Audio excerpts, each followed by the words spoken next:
Hey everyone, what you're looking at here is a Svea 123 stove that I just bought off eBay, and as you can see it is in used condition, pretty well beat up, got lots of tarnish and soot on it. But what I'm going to show you in this video is how you can restore one of these stoves pretty easily with just some basic tools and get it right back to new looking condition, nice and shiny and still usable. So here we go. The tools we're going to use are a stainless steel wire brush, a tube of Simichrome polishing paste, and some assorted steel wool and Scotch-Brite pads and whatnot. The first thing I'm going to do here is I'm going to remove the throttle key chain, and what I've got behind the stove there is a tub of Star San sanitizer.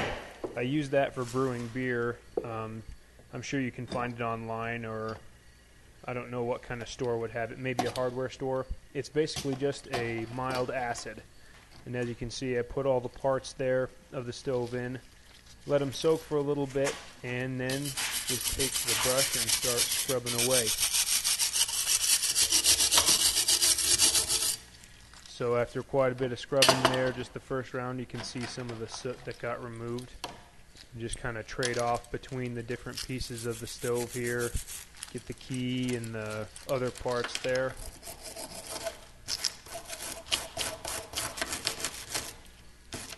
And we got the getting the chain a little bit. You kind of just keep going through succession, letting them soak and scouring up one part of the stove and just rotating through that way.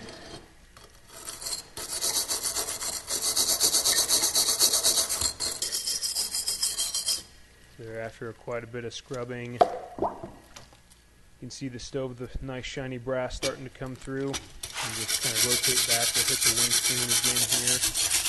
After a while you can see the bottom there looking pretty much almost brand new. That's the way it should look. Now one thing when you're doing this is you don't want to leave any parts of the stove in that acid compound for any more than 30 minutes. The acid can leach some of the metals out of the brass alloy and kind of weaken the structure of the stove, so about 30 minutes tops for the soaking back there. Going back to the stove here, giving it some more action with the brush. You can see quite a bit of soot and tarnish coming off from when we started. So after I've hit them all with the brush is good for getting the heavy stuff. For some of the finer work I use a Scotch-Brite pad, or here's some steel wool, and I'll just go back through all the components of the stove again, and this time using the steel wool to get into the smaller cracks and get anything that the brush didn't get on the first pass. Got the windscreen, go and hit the stove and onto the keychain and everything. Now back to the acid bath that I was using. Some people also use lemon juice, I've heard of. You could probably use vinegar as well. You don't need to use this commercial sanitizer stuff. Any kind of mild acid solution will work. I'm wearing gloves. The acid is safe to use on your skin for brief periods of time, but the gloves are just keeping my hands clean, all the soot and everything coming off these parts. So now I've kind of gone one pass through and hit about, you can see, half the windscreen and the base part of the stove. And then what you want to do is dry all the acid off as best as you can, because like I said, if you leave that acid on the stove, it can compromise the metal. So you want to wipe all the pieces clean here. So I've been going at it for about 30 minutes now, and like I said, you don't want to go any longer than that, so I'm going to dry them all off and come back to it another time. And you can see the acid in the back is pretty dirty, so it's going to react with some of the soot and tarnish particles coming off. So as you go through, if you're going to do this in multiple sittings like I did, you want to start with some fresh acid, just because it's not going to be very acidic after it gets dirty like that.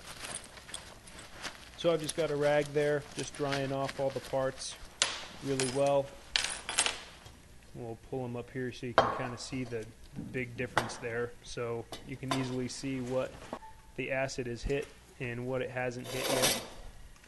And of course, no problem with interrupting the scrubbing process for a nice Colorado microbrew. In fact, I think you'll have better results. So now I've been at it. I've skipped forward a long time, and this is after I've repeated what I just did on all the parts of the stove. Got them all through the acid, run them through the stainless steel wire brush and the steel wool and the Scotch-Brite pads, and here's what you're looking at now. Quite a big difference there with the burner bell and the key there. And you saw the stove was pretty black to start with, so I'm not going to get all the tarnish off, but now it's time for polishing.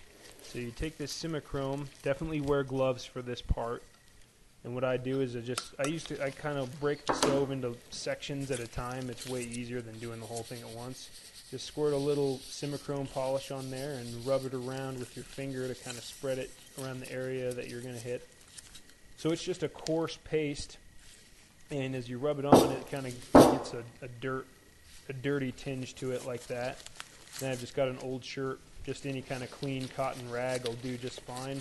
Just kind of wad it up, and then once you've spread it around and let it sit for a second, go and hit it with the rag and do the final buffing on it. Once you've gotten all the material removed, or all the polish removed, that is, this is what the stove will look like. Just a nice mirror finish on it. We've come quite a ways from the black and charred surface that it used to have. And so then we'll basically just go through and hit all the other parts of the stove, hit the base and the windscreen. Just successively go. As the rag gets dirty, I just kind of cut a new piece every now and then. Fast forwarding here so nobody has to just watch me rubbing a rag all over this nice stove.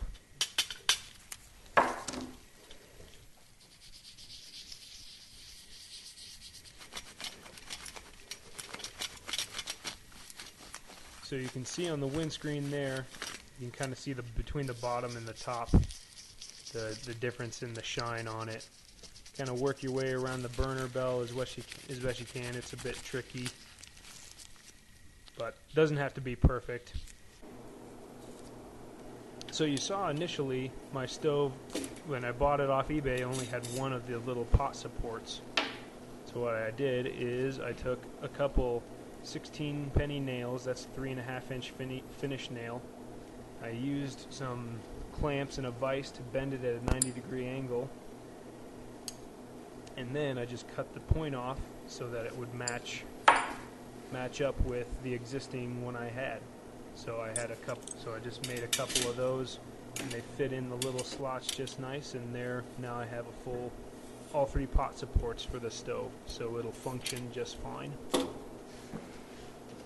And one last thing to do is to just take the throttle key and the chain and just reattach it to the burner stem there however you like.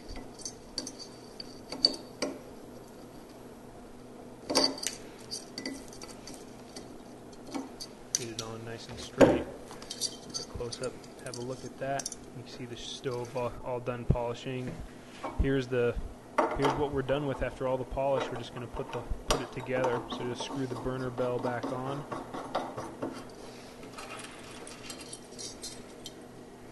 There's a close-up look at the polished up stove. Looks just good as new for the most part. The burner stem has a little bit of tarnish.